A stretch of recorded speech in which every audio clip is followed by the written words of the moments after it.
All right. Hey, what's going on, everybody? Welcome to episode 4 of the Everyday Take 365. My name is Kyle.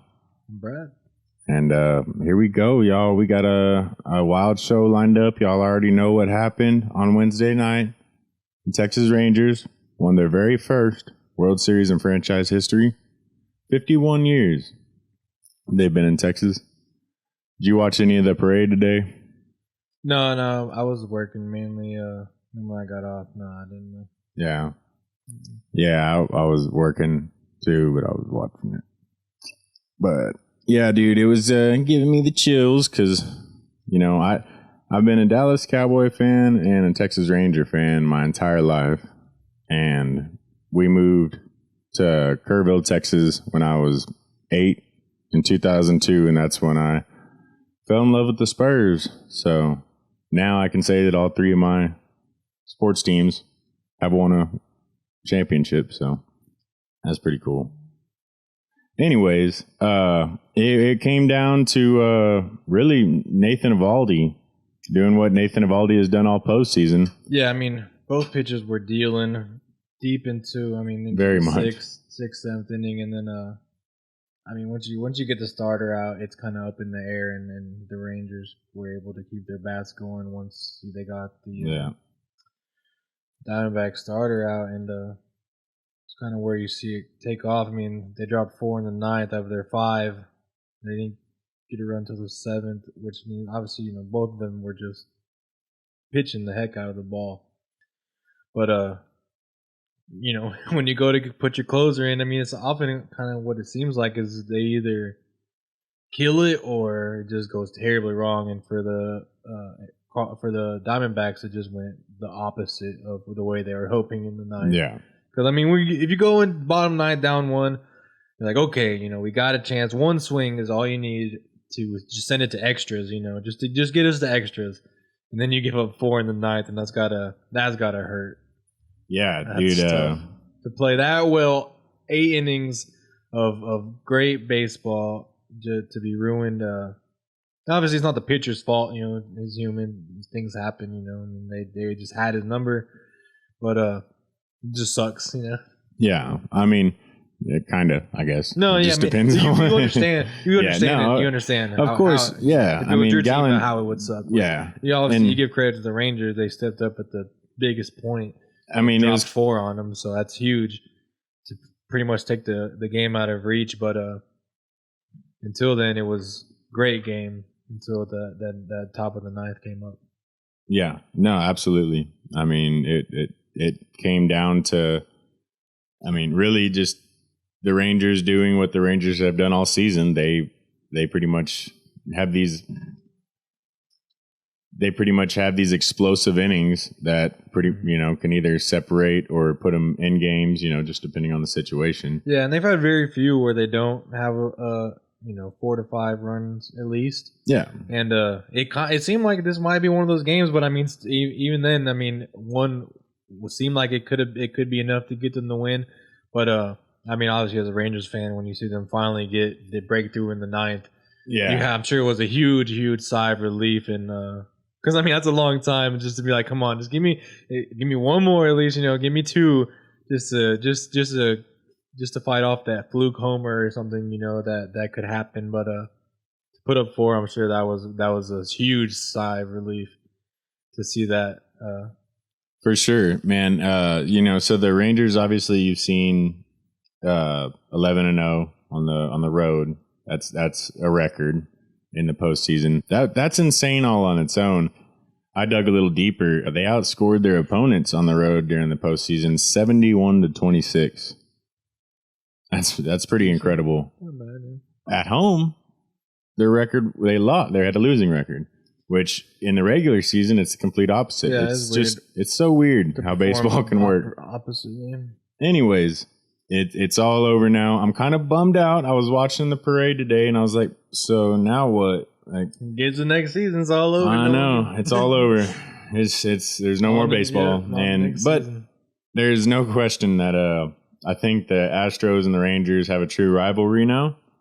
We're I think it takes more than 1 year to do that. Well, I mean, we've done it twice in a row too. We've lost in the World Series. No, I'm a not bunch. saying. I'm saying That's what. Well, no, I'm saying more than because one of series against each other. well, there was just some remarks made, and then the base, the series itself, 7 games, bases or the bench is clear. I think if they meet up again and the Astros get the better of them, then it would probably be a rivalry. But if they meet up again and the Rangers win, I don't think it's much of a rivalry.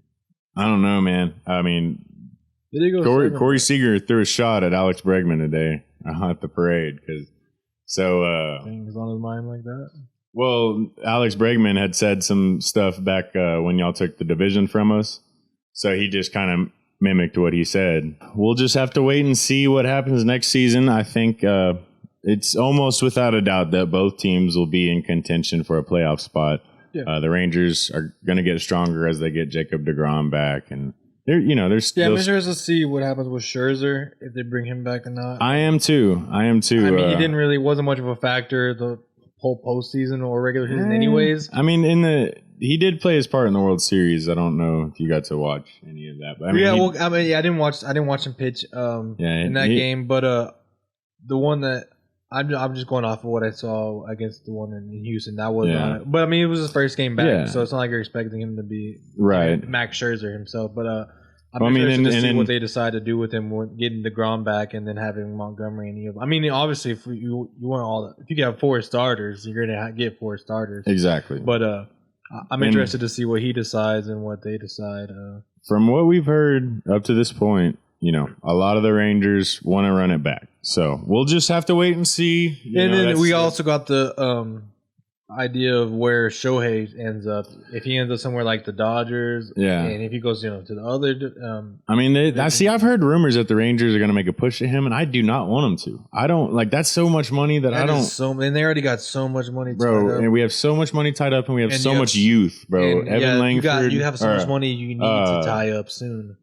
You need to, Wyatt Langford. Yeah, you got Wyatt Langford coming up. You probably got Adolis soon in a few years, if not sooner, when he's going to be up for arbitration. Seager at some point is going to need a new contract. I mean, I mean, we young. I don't know. Young. I feel like we gave Seager enough to finish his career out. Possibly. I'm pretty sure it was a long. You just never know. You just never know with the way contracts get where somebody's like, what, I want to restructure my deal. I feel like I'm worth more, and I don't know. Baseball numbers are just crazy. I'm saying if Shohei stays in the same league and he goes to a contender, that could vault somebody up the rankings also that we don't know. Shohei and then Cody Bellinger. A lot of people are talking about where he's going to end up as well. So I mean, that's a huge that's a big piece. So, anyways, the Yankees or something. I'm not that they would automatically. That would be a big deal. It's still wherever he goes, it's going to be a big deal. Right. Definitely cliche to go to the Yankees, but I mean, why not? I mean, that's legendary. That's a legendary team. So, anyways, we'll just have to get to that March of next year. I think it's March 28th. Yeah, a lot of time for speculation and.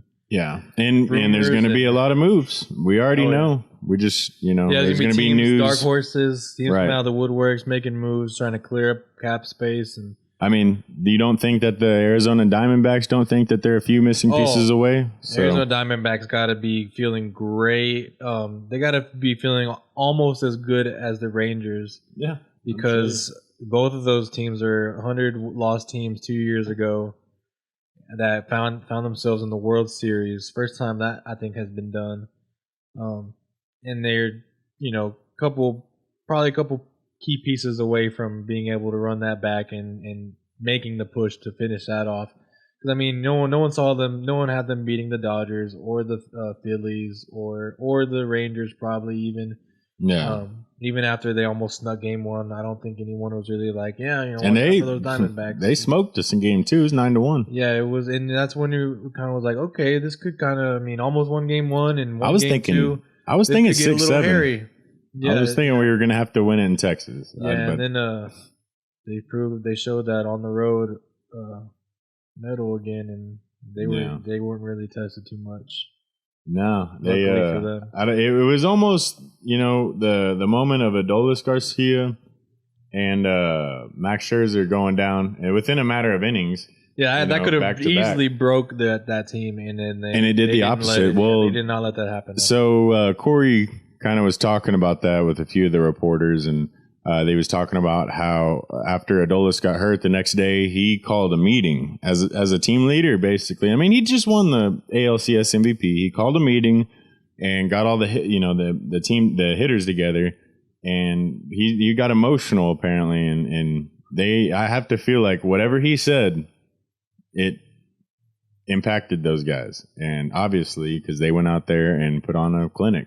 Yeah, they stepped up when they needed to, and I mean, 10-0 in the third inning after whatever he said. It was, it was over quick. Yeah, they did that, and then obviously we saw Game 5 in the ninth, but they stepped up again. And I was happy to see my guy Marcus Semien finally break through those last two games. He had 7 RBIs the last 2 games and capped off the World Series with a 2-run homer. Yeah, I felt like you were just waiting for it and waiting for it and waiting for it. And this is like all postseason time. You waited all postseason, and he finally. Man, it was tough. I felt bad for him, but like he showed no emotion. He didn't show the frustration that we were all feeling. It was just weird. It was weird. I didn't understand. I've never really seen a guy. I mean, obviously you see those types, and like where quote unquote unclutch or something like that. Yeah. But I mean, you only get so many at bats, and then you find yourself getting out. I mean it. And just after the season he just had, where exactly, he was hitting completely opposite. I mean, almost 50 points below his season average. I mean, that's not what you want to see from your guy. But luckily, I mean, it didn't affect them getting to the World Series, and then he was just kind of the cherry on top for them, luckily. For sure.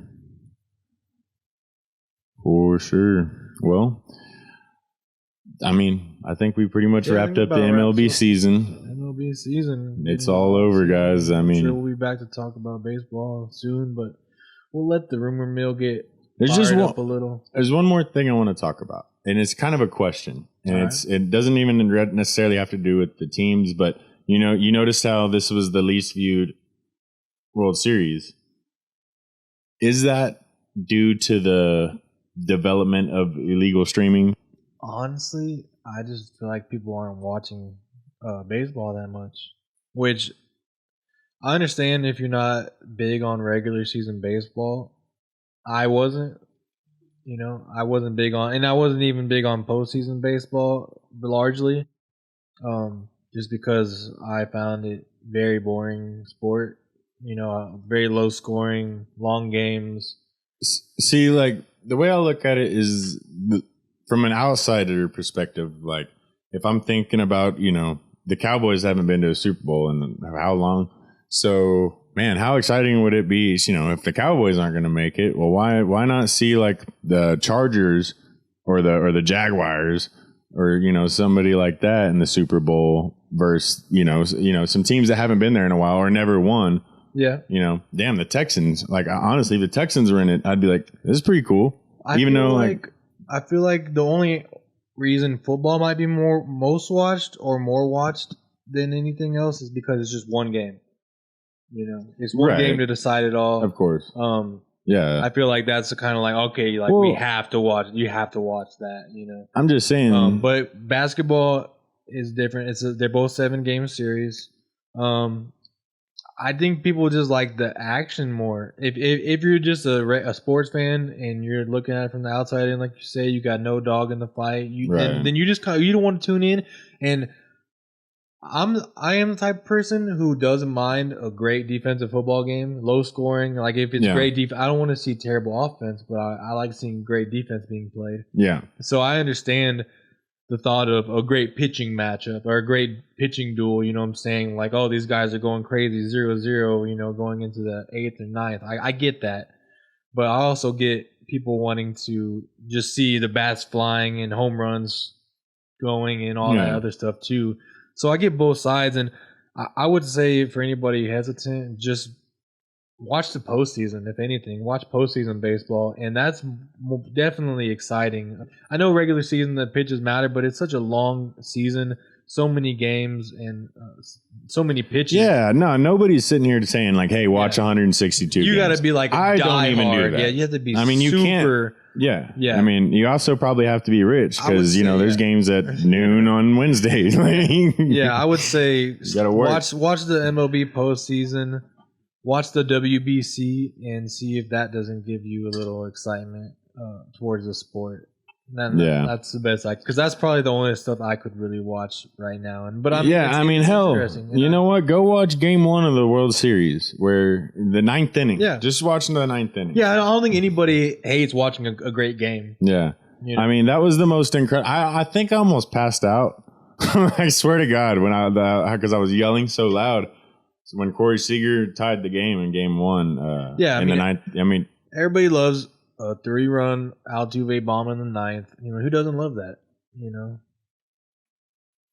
Against anybody. It could be against who? I'm not going to say against a certain team. I'm just saying. I actually didn't mind any of those this year. Because at this point, I don't. At the time, you might mind it, but afterwards, looking back, I'm proud. Good job, Altuve. That's not good. Not bad. Tip my hat. Exactly. See, he's pretty good for being height challenged. He's not bad. I love it. Congratulations to the 2023 Texas Rangers, and I get to say that with some pride. But I got to listen to Chuck Morgan say that, and he almost started crying because he's been calling the games for 40 years. So it's pretty cool. Anyways, we're gonna let it go. Let's get to the NBA. I'm gonna go right into it, bro, and I'm gonna do it from a different angle.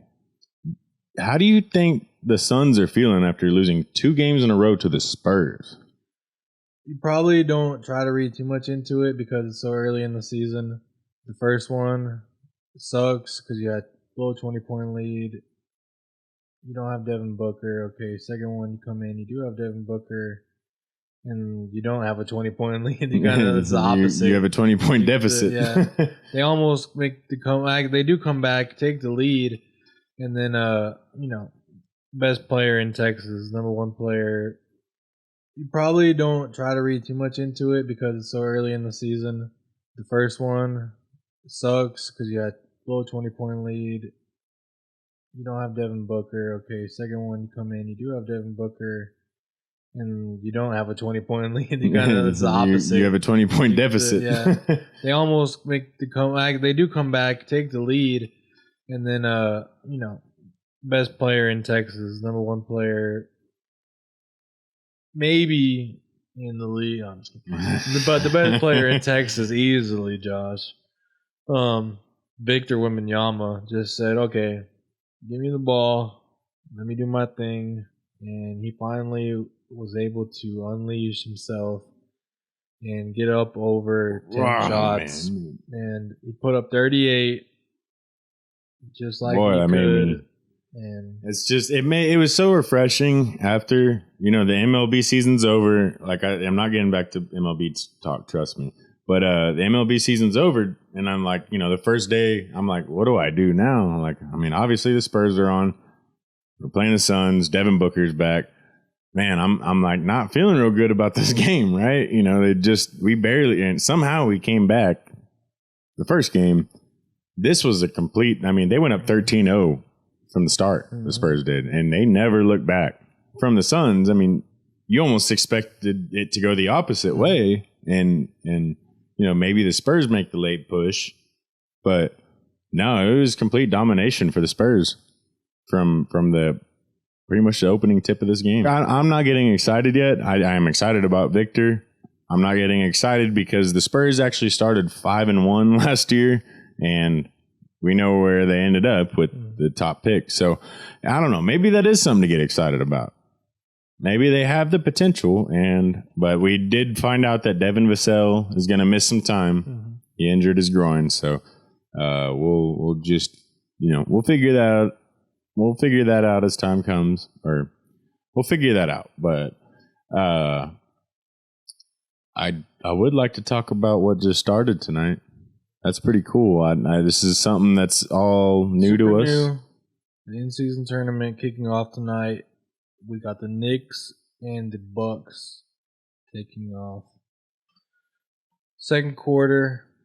I like it. I mean, the games count, so something to play for. The only game that doesn't count is the championship game. So there will be 2 teams that play 83 games. See if that matters. I mean, a lot of players play more than 82 games in a season. LeBron did it over a decade. He played over 82 games in a season. So some players are built for it, some aren't. I think you're gonna have an injury regardless. I mean, players are gonna get hurt, whether it's regular season or postseason. You can blame the tournament or not. I mean, I think you don't know when you go into a game if you're going to get hurt. Here's my question: like, with that extra game, what is the incentive there? Like, I mean, if it's not going to count for your record, why are these guys going to risk injury? You know what I'm saying? I mean, I know it's a new thing and you're going to win the tournament, but so the winning team, they get $500,000 apiece, each player, and I think that even goes to like the coaching staff and those guys.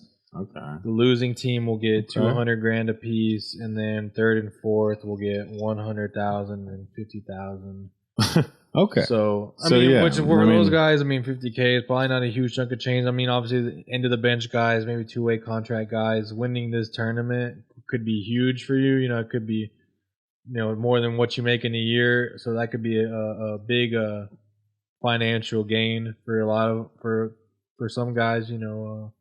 That are kind of on the edge.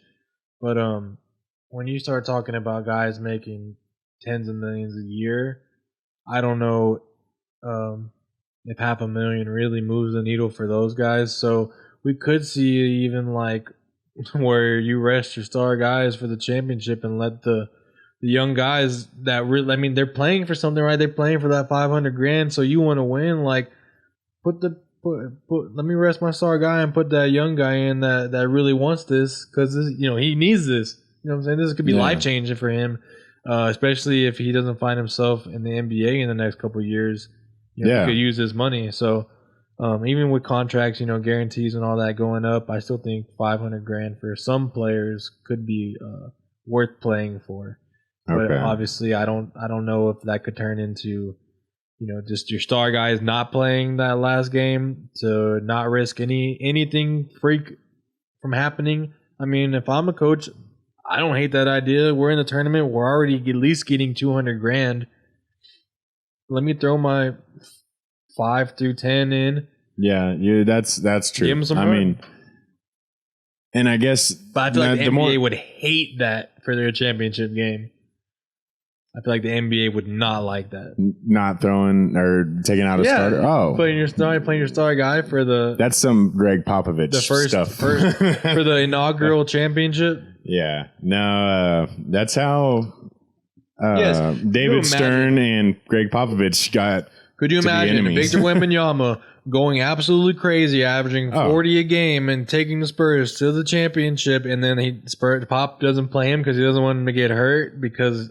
What's $500,000 to Victor? Yeah, I think Pop would be paying about $500,000 for that, and he wouldn't care. At least, he wouldn't. Yeah, he would do it. Keep your prize money. I don't want it. I mean, and that's the only thing I'm kind of worried about is the big star players. Will they not want to play in that championship game? If you have a chance to win anything as a competitor, you have to do it. But your whole life. Everything that led up to you even wanting to be a basketball player and compete in the NBA is to get that Larry O'Brien trophy. That's the only thing you've ever known, right? Yeah. So why would you all of a sudden care about something that happens in season and you have to win in a game that doesn't count? The way I look at it, if there's a practice, those practices don't count towards that Larry O'Brien trophy on the standings, but or getting there, they're not going to get you to the playoffs. Everybody practices, right? But we're talking about practice. Yeah, we're talking about practice. You couldn't even talk me out of missing practice because I could have got hurt in practice. Because I wanted to play the game. It was just, I wanted to get better. And I'm on the outside looking in. I don't have the agents in my ears telling me what to do and stuff. Yeah, but I mean, exactly. If you're worth $100 million. But see, that's my point. That's where I was kind of going to get to. is if I'm at my point of view, dog, if I can make $5 million to play the game of basketball 100%. just for 1 year, I'm 100%. like, obviously that's not, they live. I understand that when you're making that money, you have to adapt to that lifestyle. Most people do, but I don't know, man. I just at me, I could just see. I see both sides. I do see both sides, but and if I was in that situation, I would play. I wouldn't fault a player for not playing. 100%. Oh, okay. Would like? I mean, I know it's if he was on my team and he said he didn't want to play because he wouldn't get hurt. But would you play? Like, if you were in that situation? I mean, I know we're like obviously hypothetical as hell here, it would just depend on where I was in the season. Obviously, it's early season, so players are pretty fresh. If I was coming off an injury from the season before, how important I was to my team's success for the whole year, not just that one game. Because at the end of the day, you want that Larry O'Brien. You want to, because. Yeah, I mean, we saw Paul George. It's the same thing. He snapped his leg in a scrimmage for Team USA. No one ever thought. I mean, just freak things happen. I know they happen. They're random and they're rare, but they can still happen. They can happen at any time and in any game. But you would hate to see it happen in a game that doesn't count towards your final number. No one, I feel like, is going to be. Yeah, you won the in-season tournament, but did you win the Larry O'Brien? That's how it's always going to be. I mean, it's and then you're going to have that be the same. Who's going to be the first team to win both?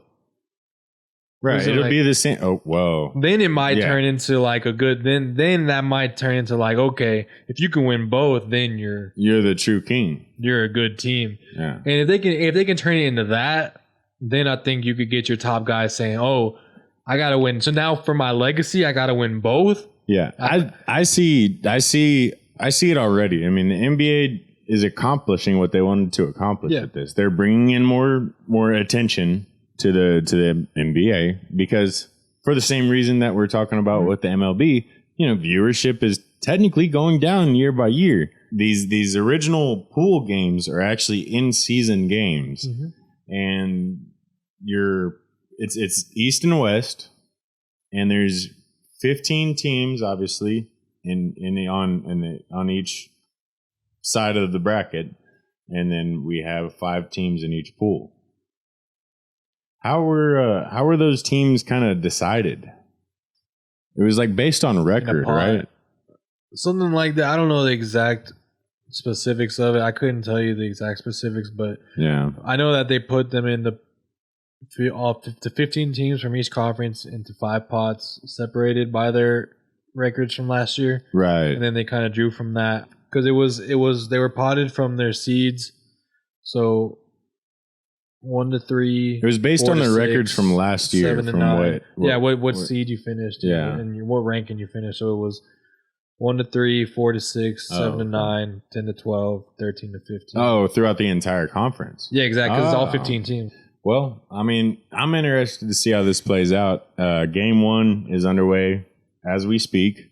We're recording on Friday night, and the Bucks are getting the best of the Knicks right now. I think the Bucks could win this one. Yeah, but so losers play the loser from their conference. It's either their conference. Yeah, I want to say it's from their conference. So that they still keep playing regular season games while the tournament's going.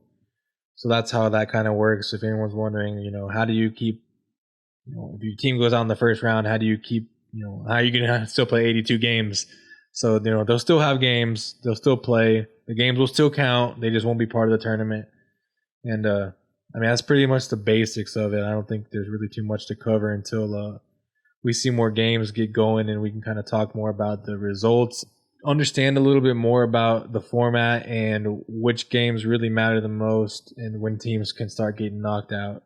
I'm looking at the court right now, and I like how it's cool. It's cool, and then I notice how it's kind of like the old NBA Finals court. Yeah, remember that where it has a trophy behind the middle. Yeah, it's kind of got like a FIBA look to it with the paint. Yeah, but even though the paint is actually that big with all the green, it's all the way to the white, so it's really not that thin. I don't know, kind of confusing, but looks cool. Nice to see them stepping out of the box and getting some new designs, revisiting some old stuff for some teams, and people like that, you know. Yeah. I think that's where we'll kind of put our focus towards the beginning of this season. Yeah, focus on that tournament and all the ins and outs and who wins and who loses, and yeah, we'll learn about this together. The first winner for sure. It's going to be exciting, but I don't know, man. I think it's time to move on to some football. All right, guys, it's time. We're here with the NFL picks by the Everyday Take 365. Come on. We made our pick for that Thursday night game last week, and check it out if you want to know. Game happened last night, so I'll tell you who won last night, and then you can go back. Who won? Oh, it was the Steelers. The Steelers catch another dub. Honestly, I don't even know who I picked last week, so y'all got to go back and watch and then comment below. Let me know who I picked, and then guess what? Next week, you can be checking down below, and you can see our records. We'll have our records down there because we thought maybe that would be kind of cool to keep see how tabs. Much we suck at this. Yeah, honestly, last week was the first week I was like, dude, I'm gonna go check like who I picked, and I was 12-4. Not bad. Yeah, so maybe y'all could listen to the show and go run some parlays and cash in on Everyday Take 365. How cool would that be? We're going to get into this week, and we're going to Germany, bro. Frankfurt. Last year, they had a heck of a crowd out there. It was a good time. They started singing Country Roads. I mentioned it, I think, on our first podcast.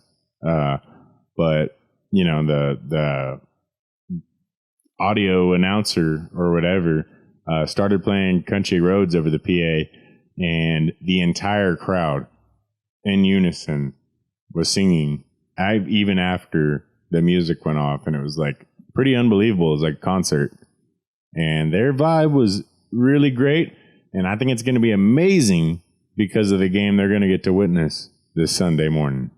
Yeah, I'm pretty excited. Chiefs, Dolphins. I'm expecting this to be a high-scoring game. Absolutely. I like the Chiefs. I think they got a better defense. I know they're coming off a loss. They got Mecole Hardman back via trade. I think that should help them open up a little bit of their offense. But I just don't know if I believe in Miami's defense right now. I don't.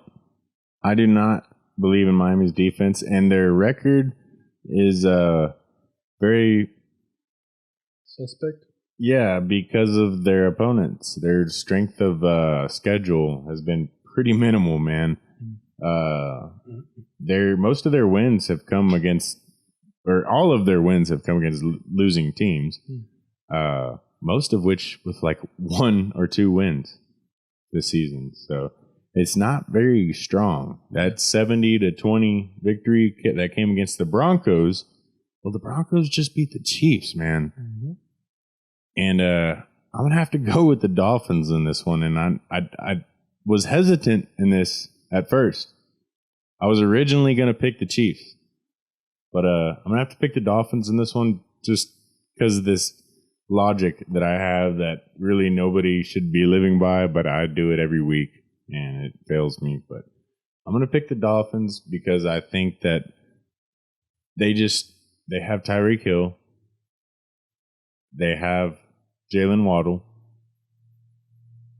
and I feel like the Chiefs have Patrick Mahomes. This is going to be a crazy game. That's like you said, it's going to be high scoring. Patrick Mahomes is going to do Patrick Mahomes things, and we're going to have 2 explosive receivers on the other side that we know very well about. It's going to be a good game, but give me the Dolphins.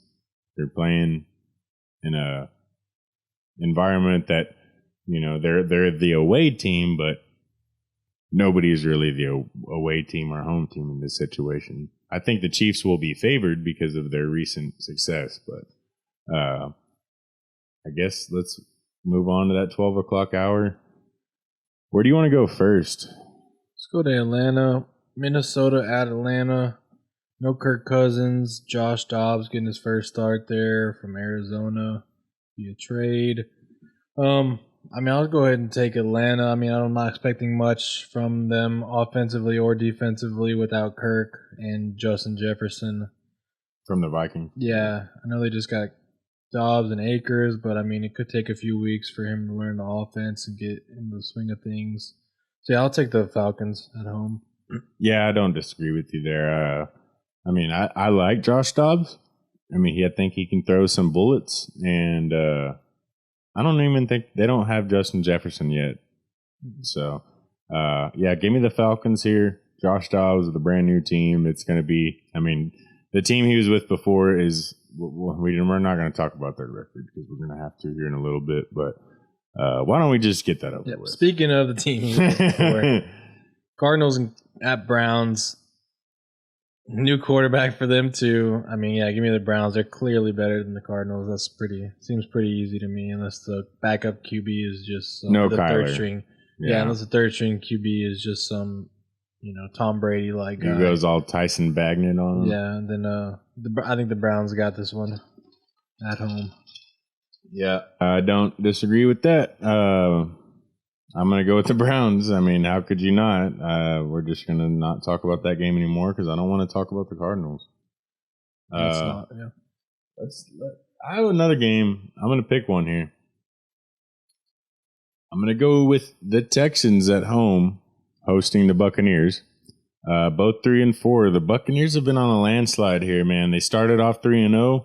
They've lost 4 straight games. How are you feeling about this game, man? Yeah.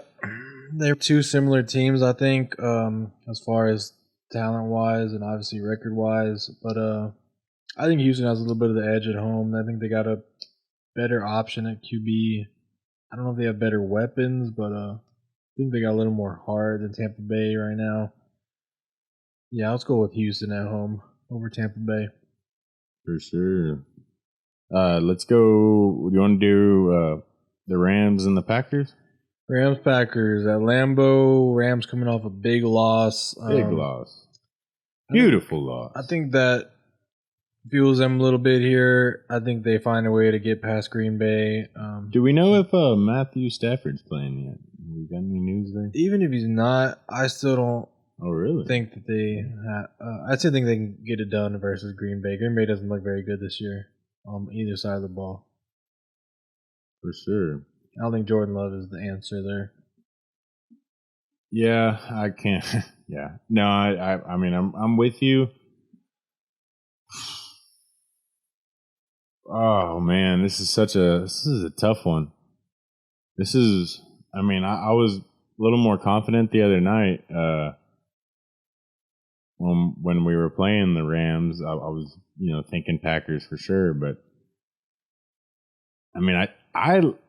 It's really contingent on Matthew Stafford, but I'm going to pick the Rams here either way. I'm going to roll with you because simply because the Packers just do not look good, and I can't think of a reason I would pick them against the Rams and Aaron Donald. I think he's going to be all over Jordan Love, and they're not going to be able to run the ball.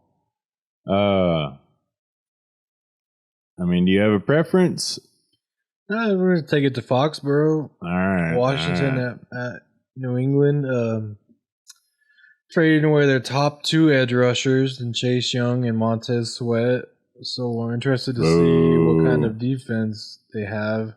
Why would they do that? Yeah, I don't know. I don't know. This game's kind of up in the air to me. I think Washington has more talent still. I know Mac has been playing better the last couple of weeks. But I think the guy, who is it, Howell? Sam Howell? Yes, sir. I think he's better than Mac Jones. I don't disagree with that. Give me Washington in a close one in Foxborough. Now I'm going to disagree with you on this one. I'm going to go with the Patriots. They're at home. They're looking a little better. I don't know if it's the Coach Belichick. I really can't disagree with you. I think Sam Howell is better than Mac Jones. I think the Patriots at home are gonna edge this one out. The Commanders just kind of got rid of two of their top defensive guys.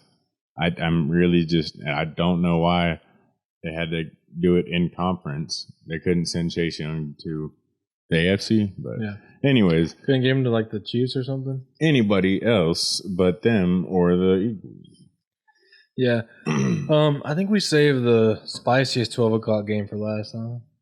You want to roll down to New Orleans? Yeah, let's do the Nolans. I'm gonna be there on Wednesday, so I hope they win.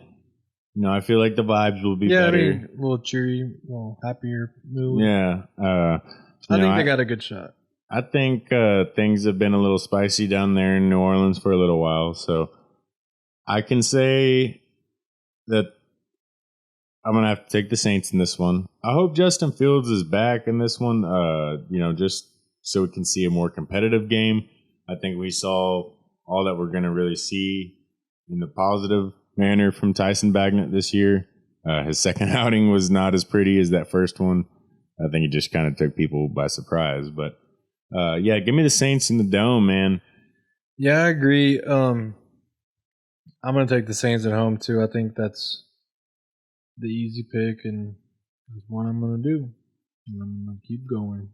For sure. Well, then I guess we're going to roll over to Baltimore. Seattle at Baltimore. This is exciting. The biggest game probably of the 12 o'clock slate. 5-2. 5-2 versus what? 6-2. 6-2. Yeah. So big game for both teams, especially for not just division but conference standing. Early in the season, you want to get in that top 2-3 seeds if you can sneak into that bye at some point. So you just want to hang around the top 3 or 4 and have a chance if that top team slips up to have a chance to kind of slide in there. So both teams, this is big for them in their respective conferences. But saying all that, Baltimore has looked really good this year. I know Seattle's played well too, but I think Baltimore has beat some really good teams handedly. I think Lamar Jackson's back to playing almost at an MVP caliber level. OBJ is looking, not OBJ, but he's looking decent enough for them. Mark Andrews is looking great, like a top 3 tight end maybe in the league. Defense is looking good. Roquan Smith was a great addition, so I like the Ravens in this one. I think they continue to build on that great record they got. Heck yeah. I don't know. This is a tough one. It is tough. I mean, I'm going to have to go with the Ravens, and pretty much only for one reason, and that's Lamar Jackson. I mean, and they're at home. He's playing well. He's playing well, and you can see him. He's not thinking run first now. He's kind of going through his reads. He has some players that can actually get some separation. It's wild that Seattle's still for the second year they're competing. Yeah, at a high level. I think Geno Smith is a competent quarterback for sure, 100%. I like him. I don't have a problem with him at all. Yeah, that's what I'm saying. He showed it in New York, and then he's just kind of bounced around, and that's the thing is it's weird to see him actually stick somewhere and take them. That late career blossom, yeah. Yeah, it's cool. It is cool. You love to see it. But they're going to be 5-3 after this week. Yes. Yeah, I mean, and then we get to go to a very, very weak. Couple 3 o'clock games. One of them worth watching. The other 2, yeah. I mean, I'm Let's not start happy. We'll start with the worst 2 first. Yeah, I'm not happy about the other 2. If you're watching football in the 3 o'clock hour, you're watching one game. Starts off Colts in Carolina. I like the Colts, even without Richardson. I like, I say it every week, I like the old backup there, old Gardner Minshew. Old Gardner. He just looks like a guy. Even with the Panthers coming off their first win of the year? Yeah.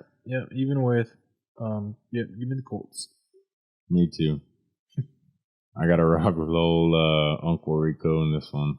I'm going to take the Colts. They're on the road, but, the Panthers got that win last week. in a very weak, low-scoring affair. It just wasn't pretty for either team. But here we are. They got their first win last week, and they're going to lose again this week. I think Gardner Minshew is. I mean, he almost has the potential to be a starter. Mm-hmm. So, I guess we have to go to the Raiders and the Giants in Vegas, New York, in the Las Vegas Strip. But yeah, the Vegas firing their coach and GM. Yeah, pretty wild. Up in the air. Yeah, I think the Giants can come in and beat them. I think they're vulnerable right now. I think they don't know what they. I mean, you got Brian Hoyer back there. They're not throwing to Devontae Adams. I don't know why. It's not a pretty sight. Yeah, I think New York can go in there and steal one for sure. Yeah, give me the Giants on the road against Las Vegas. It's a dumpster fire. Both teams had such high expectations at the beginning of the year, and now we're looking at two very, very disappointing teams. Yeah, bottom feeders. Yeah, it's just unbelievable. But I mean, I can't even believe Brian Hoyer's still playing. Yeah, it's wild. I guess give me the Giants. I mean, they have Tyrod out still. Tyrod playing quarterback, or is Danny back? I don't even know, honestly, but I still think they can beat the Raiders either way. I guess Daniel Jones will be back. So yeah, I mean, if that's the case, definitely give me the Giants. And then it's America's game of the week. Game of the week. It is the Dallas Cowboys flying over there to Philadelphia. Huge game. Dude, this is the game that we were like begging for last year, but Dak got hurt week 1, and we were robbed of it. And it still wound up pretty close with Cooper Rush back there. So, and then last in the second meeting, we were Gardner Minshew against Dak. There was we're getting to see Jalen Hurts and Dak Prescott meet up. This is prime time. All eyes on this game. Everybody wants to see which quarterback is going to show up, which defense is going to show up. Let's get into it. Taking the Eagles. That's all you got? That's all I can say. All right. That's all I can. The Dallas Cowboys are going against coming into this game. The premier rushing teams in the league. Also, they're going for it, fourth and short every time. The very worst secondary in the league. 32nd, right? Yeah, so like I said, it depends on the quarterback, but yeah, I mean, if they got that run game going, and if Jalen has it going, then I don't know. I expect a very high-scoring game. If Dak doesn't have it going, I'm going to go down all the way to the point of predicting the score in this game. All right, let's hear it. I'm taking the Cowboys in a 41-31 effort. On the road.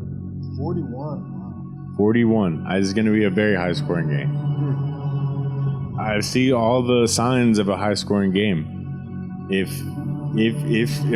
your prediction's right and we cannot stop the Eagles' run, they're going to get down the field. They're probably going to score. If my prediction's right and they can't stop our pass attack, we're going to be in the same boat. We can score quick, too. CD Lamb's looking very nice. We're getting Brandon Cooks involved. Jake Ferguson is doing exactly what I thought he would do. He's just taking a little longer to get there. And then we have Kevontae Turpin getting involved. He's getting touchdowns. I mean, those all sound great, but it all comes down to the guy throwing the ball. And he's playing pretty good this year, other than one really bad game. This is a big game, so we'll see. The last big game, he did not perform the best. I know, but if we're gonna go back to past performances again, he's 27-7 against the NFC East, and he demolishes the Eagles. In the regular season for sure. Yeah. Right. So that's another reason for me to take the Cowboys in this one. I'm just gonna take it on a 41-31 effort.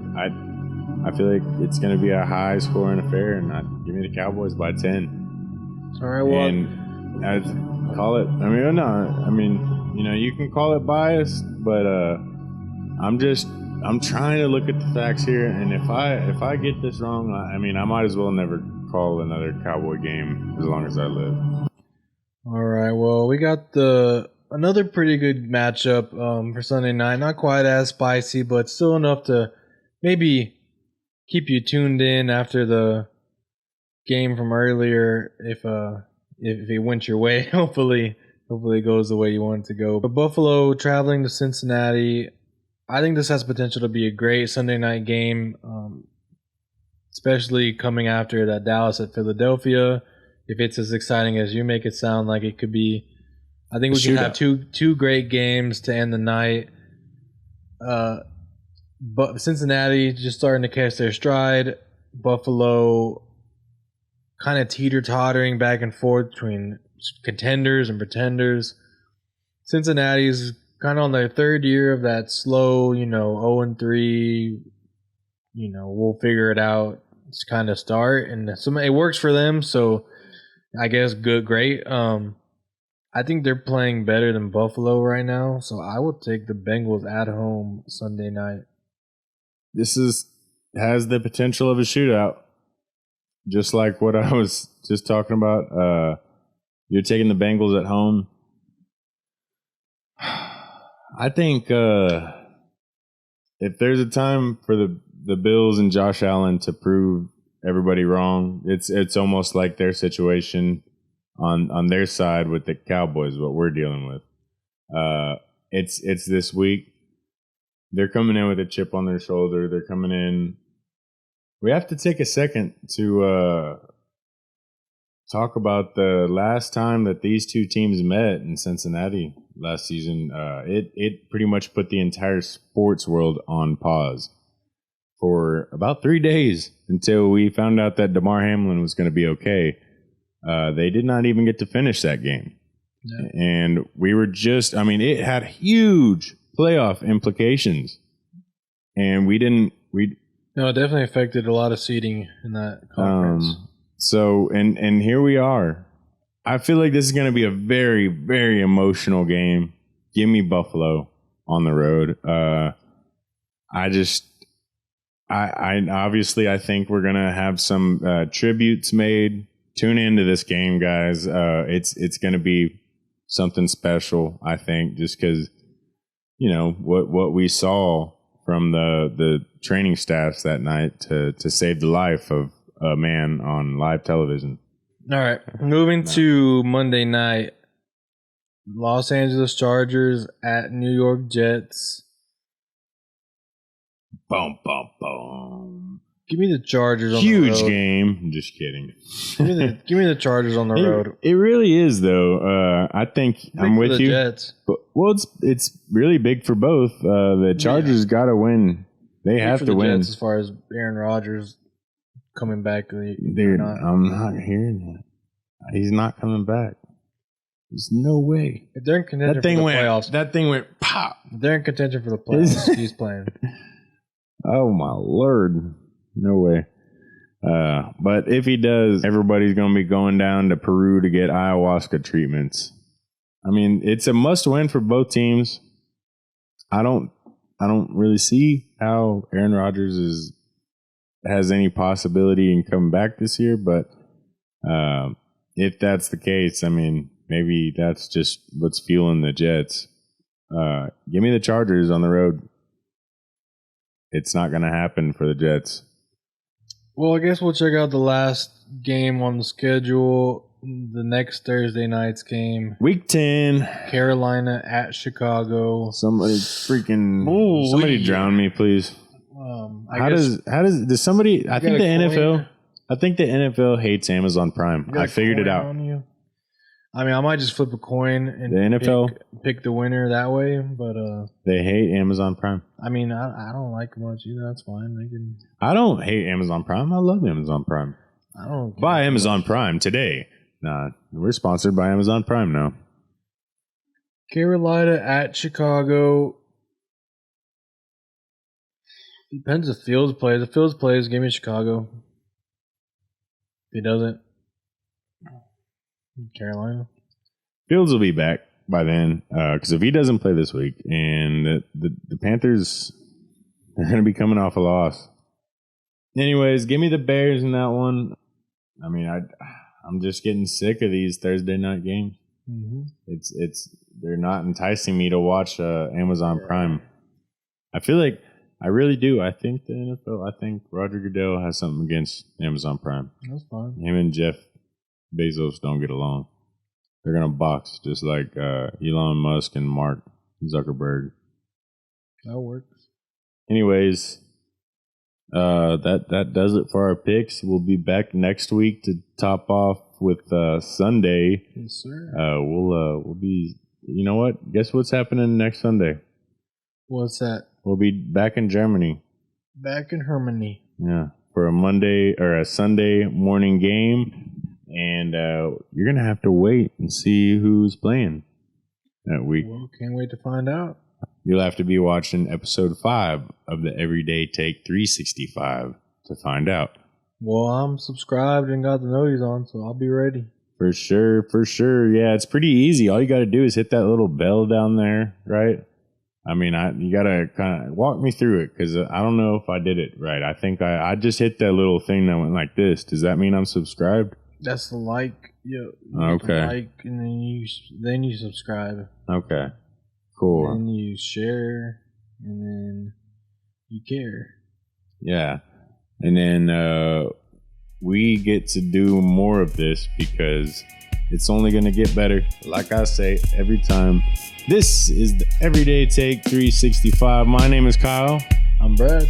And we will see y'all next week. Thanks for watching. Peace out.